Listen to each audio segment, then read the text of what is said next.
Фудбалскиот клуб Ренова утре ќе го започне настапот во квалификациите за Лигата на Европа.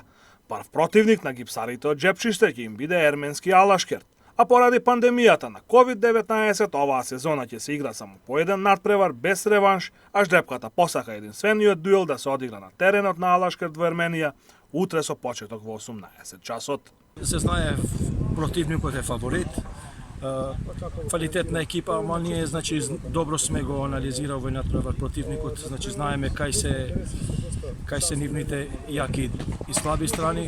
Ќе идемо таму, што подобро да се представиме, не идеме со бело знаме, ќе даваме максимум, ќе пробаме да изненадиме. Ова за Ренова ќе биде седмо учество во европските купови.